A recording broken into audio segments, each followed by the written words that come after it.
GM fam, it's time to talk about Vyper. If you follow Curve Finance like I do, you'll know they're extremely bullish on a smart contract programming language called Vyper, and deservedly so. It's a major competitive advantage for Curve. So you're probably interested to learn a bit more, and you've come to the right place. Whether you're new to smart contract development or a seasoned professional looking to hone up your skills, this tutorial is going to give you a comprehensive understanding of everything you need to know about Vyper.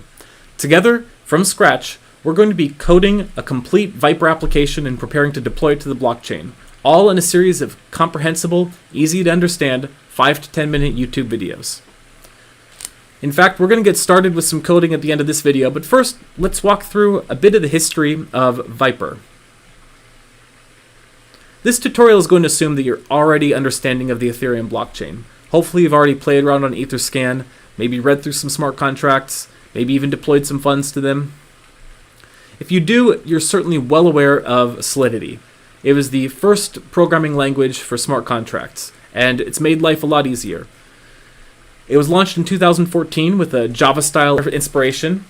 It's got those curly brackets that you see in Java, JavaScript, and I'm not really a fan of that syntax, but it's way better than the EVM. What Solidity is doing is giving you a human-readable syntax to understand what's going on, but when you're done, it compiles it to the EVM code, Ethereum Virtual Machine, that is what's running on every single node. That's really tough to understand, so we're much better off having Solidity. But in 2018, Vitalik Buterin launched Vyper. Vyper has since been absorbed by the community, and it's evolved into a fully Pythonic syntax. It's, in its 4 years, caught up with Solidity, and in many cases surpassed it. And given that I prefer Python, the syntax alone makes me prefer Vyper, but it has a number of other core features that are great. Let's talk about what some of these are. The values underlying Vyper: security, simplicity, and auditability. What do we mean by this? You've certainly heard about smart contract hacks. Sometimes they total in the millions. It's so easy to write bad code, and hackers are always looking to exploit it. Vyper thinks, why don't we design a language that makes it possible and even natural to build secure smart contracts? By default, if you don't know anything, let's err on the side of making your contract safer. One of the easiest ways to accomplish this is through simplicity. The language and the compiler implementation should strive to be simple. If you load up a Vyper contract on Etherscan, it should be easy for the reader, especially, to be able to understand what's going on under the hood. In particular, even readers with low programming experience. This is where the Pythonic syntax comes in. Python is very naturally built to be human readable. It has a visually appealing flow, so you can understand through the indents what's going on with the program. And overall, a Vyper contract is fairly easy to look at for even very basic people and gain an appreciation for what's going on. And this allows it to have greater auditability, because Vyper has maximized human readability and made it difficult to write misleading code. We'll talk in a second about some of these features, but first let's just talk about the pure efficiency. I don't know if this is an accident or not, but the Vyper compiler is screamingly efficient. This is not something that Solidity has terribly optimized. Now they could, so I don't expect this is going to be the defining feature of Vyper forever, but at least at the moment. If you compare, for example, the code on the left, which is Solidity, and the equivalent code on the right, which is Vyper, and how the compiler compiles it, you'll notice that the EVM bytecode for the Solidity on the left is an order of magnitude larger than that of Vyper. This has significant savings, most notably gas. It's, generally speaking, in 2022, when we're publishing this video, going to be cheaper to execute a contract using Vyper. This is a race to the bottom, though. If Solidity decides to prioritize this, this will catch up. So Vyper has to have other important features. One of the interesting things about Vyper, which makes it a bit difficult for Solidity programmers to pick up, is that it's Turing incomplete. And this is because the blockchain, the EVM, is also Turing incomplete.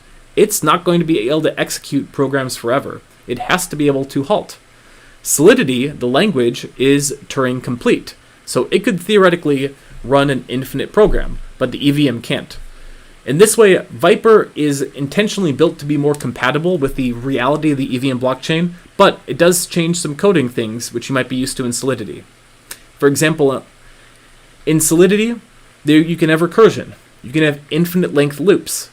Vyper does not allow these. Vyper requires all arrays to be capped. You can't have an infinite length array. You have to declare upfront how long your array can be. It's more realistic, but it's a bit of a learning curve. There's a few other important distinctions. There's no modifiers in Vyper. In Solidity, it's common to have, for example, an only owner modifier. So when you're reading a function, you'll say, okay, I can refer to this modifier and see what it does. Vyper wants it to be more readable, so it doesn't want you jumping all over the contract to try and understand what these modifiers do. You've got to put it all in the same function. Similarly, there's no function overloading, which, as explained in Vyper's documentation, could actually lead to some security flaws. And for now, there's no inheritance, although this is changing fast, and in fact, by the time the video is published, may have changed. Through this course, we're going to be structuring this where we're going to require you use Brownie, which is a testing framework. And there's a reason for this. In the GitHub repository, which we're going to link in the show notes, every exercise we do is going to have the unsolved version with tests, so you can code along with the videos at home, and the solved version. If you code the unsolved version at home and code it successfully, the Brownie test will pass. It's that easy. If you're not familiar with Brownie, we're also going to link another Brownie tutorial you can take done by yours truly. And finally, the objective. What are we going to build together over the course of these next several videos? There's been a lot of talk about a curve stablecoin, so we thought it'd be fun to build ourselves a very simple curve stablecoin. This is not the kind that's architected by, say, a genius Chad developer like Michael Egorov. This is just going to be something simple that we can build out to get our feet wet. And if you have Brownie installed, you can start this first lesson right now. Either way, we recommend everybody refer to the documentation. We're linking this as well as some other Vyper resources in the show notes, but the documentation is great. It's got a bunch of examples. Generally, you can find whatever you need within the documentation. But let's get to the code. If we would like to build out a curve-based stablecoin, what are we going to need? We're going to need an ERC20 token. So this lesson is the easiest possible lesson as long as you have Brownie installed.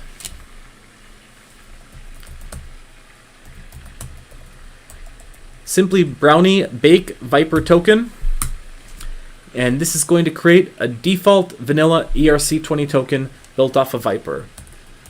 Now, if we pop in this directory and look at the contracts token.vy, you can get a look through Vyper to start to understand a bit of the syntax. But some things to note, Vyper's already on version 3, but the syntax has stayed constant enough between version 2 and version 3 that this basic token works just fine.